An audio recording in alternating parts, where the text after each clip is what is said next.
ఒక నవవధువు చేసిన హత్య ఇప్పుడు దేశవ్యాప్తంగా సంచలనం కలిగిస్తోంది. ఆ హత్యే ఒక సంచలనం అనుకుంటే ఆ హత్య వెనుక ఉన్న ఆ స్కెచ్ వెనుక ఉన్న ఉద్దేశాలు మరింత భయంకరంగా ఉన్నాయి. మనసు నిండా విషం నింపుకున్న సోనం దుష్ట పన్నాగంలో అసలు నిజాలు షాకింగ్ గా అనిపిస్తున్నాయి. దానికి సంబంధించిన బ్రేకింగ్ అప్డేట్స్ మనం చూస్తున్నాం. బీహార్ లోని ఫుల్వారీ పోలీస్ స్టేషన్ లో ప్రస్తుతం సోనం ఉంది. సోనం ని తరలించడానికి వచ్చారు షిల్లాంగ్ పోలీసులు. విచారణలో సంచలన కుట్ర కోణం బయటపడుతోంది. భర్తను చంపి వితంతువుగా మారి ప్రియుడు రాజుని పెళ్లి చేసుకోవడమే సోనం ప్లాన్. వితంతువైతే రెండో పెళ్లికి తల్లిదండ్రులు ఒప్పుకుంటారని స్కెచ్ గీసింది.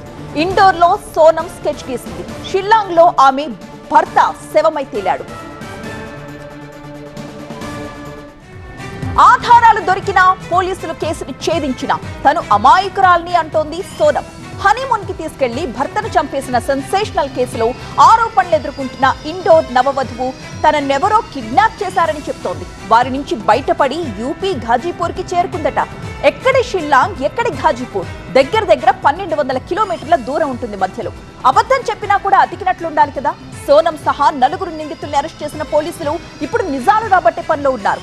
రాజా రఘువంశీ హత్య సోనం కుట్రే అనడానికి పోలీసుల దగ్గర పక్కా ఆధారాలు కూడా ఉన్నాయంటున్నారు. భర్త హత్య కేసులో ప్రస్తుతం సోనం రఘువంశీని మేఘాలయకు తరలిస్తున్నారు. సోనం ని తీసుకుని పాట్నాకి చేరుకున్న పోలీసులు ఆమెని ఫుల్వారీ పోలీస్ స్టేషన్ లో ఉంచారు. మధ్యాహ్నం 1 గంట ప్రాంతంలో పాట్నా నుంచి విమానంలో గౌహతికి తరలిస్తారు. అక్కడి నుంచి మేఘాలయకు తీసుకువెళ్లి కోర్టులో హాజరుపరచబోతున్నారు పోలీసులు. షిల్లాంగ్ కి వెళదామని ప్రపోజల్ పెట్టిందే సోనం. టికెట్స్ కూడా తనే బుక్ చేసింది. కానీ రిటర్న్ టికెట్స్ మాత్రం బుక్ చేయలేదు. 17 రోజుల తరువాత యూపీలోని ఘాజీపూర్ లో ప్రత్యక్షమై తననెవరో కిడ్నాప్ చేశారని చెప్తోంది. కానీ రాజ్ కుష్వా సహా దొరికిన 3 నిందితుల కన్ఫ్యూషన్ తో భర్త మర్డర్ కి సూత్రధారి సోనమ్మే అని తేల్చేశారు పోలీసులు. ఈ 17 రోజుల పాటు ఎక్కడుంది, ఇన్ని వందల కిలోమీటర్లు ఎలా ప్రయాణించింది, యూపీకి ఎలా చేరుకుంది అనేది పోలీసులు ప్రస్తుతం ఆరా తీస్తున్నారు. నిందితుల్లో ఎవరికైనా ఘాజీపూర్ తో సంబంధాలున్నాయా అన్న విషయాన్ని కూడా ఎంక్వైరీ చేస్తున్నారు. చివరిసారి సీసీటీవీ ఫుటేజ్ లో కనిపించినప్పుడే సోనం ప్రవర్తన చాలా అనుమానాస్పదంగా ఉంది. రాజా రఘువంశీ స్కూటీపై కూర్చునుండగా సోనం దూరంగా ఫోన్లో ఎవరితోనో మాట్లాడుతోంది. ఆ సమయంలో సోనం ఎవరితో మాట్లాడింది అనే కాల్ డేటాను కూడా విశ్లేషిస్తున్నారు పోలీసులు. సోనం తన భర్త రాజాతో కనిపించిన చివరి వీడియో కూడా అదే. తన దుకాణంలో పనిచేసే రాజ్ కుష్వాతో ఎఫ్ఐఆర్ ఉన్న సోనం పెద్దల్ని కాదనలేక పెళ్లి చేసుకుని భర్తను ప్లాన్డ్ గా చంపేయాలని ప్లాన్ చేసింది. రాజ్ కుష్వాతో పాటు ఆకాష్, విశాల్, ఆనంద్ ఆమె కుట్రకు సహకరించినట్లుగా నిర్ధారణకు వచ్చారు. ప్రస్తుతం వీరంతా పోలీసుల అదుపులోనే ఉన్నారు.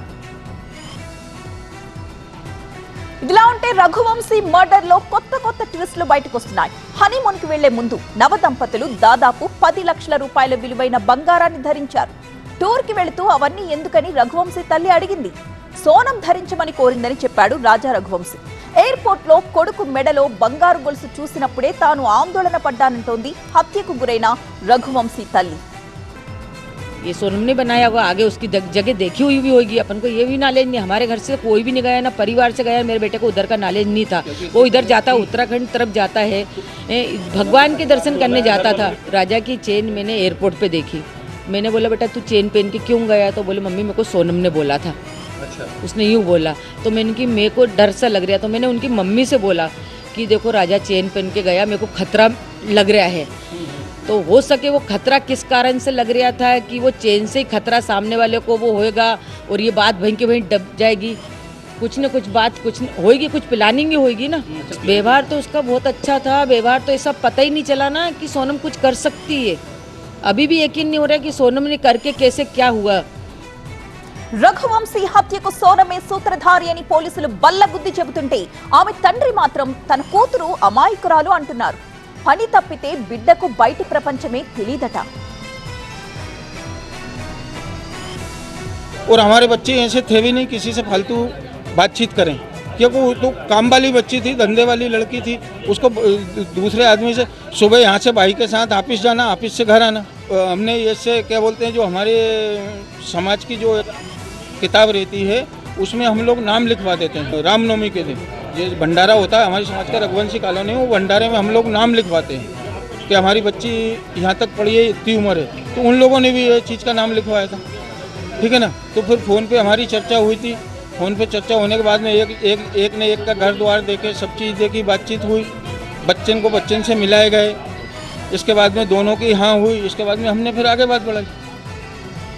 రాజా రఘువంశీ మర్డర్ లో ట్విస్ట్ల మీద ట్విస్ట్లు బయటకు వస్తుండగానే ఒక వీడియోలో ఒక ఇంట్రెస్టింగ్ సీన్ కనిపించింది. షిల్లాంగ్ లో అల్లుడిని వేసేసి ఇండోర్ కి తిరిగొచ్చి మామ కాని మామని ఓదారుస్తున్నాడు అల్లుడు కాని అల్లుడు. మీరు చూసే ఈ క్లిప్ లో అల్లుడి చావు వార్త తెలిసి అల్లాడిపోతున్న సోనం తండ్రిని ఓదారుస్తున్న ఆ ప్రబుద్ధుడే రాజ్ కుష్వా, సోనం లవర్, తిన్నింటి వాసాలు లెక్కపెట్టిన కిల్లర్. మరో ముగ్గురితో కలిసి షిల్లాంగ్ లో రఘువంశీని మర్డర్ చేసిన క్రైమ్ స్టోరీ వెనుక మాస్టర్ మైండ్ ఇతడే.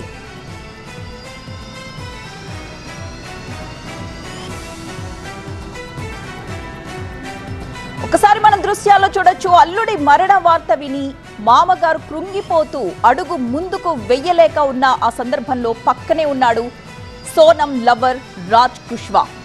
రాజ్ రఘువంశీకి చంపేయడం వెనుక ఆ మర్డర్ కి స్కెచ్ గీసిన అతడే అక్కడ ఉండి అతనికి ధైర్యం చెప్తున్న దృశ్యాలు అబ్బురపరుస్తున్నాయి.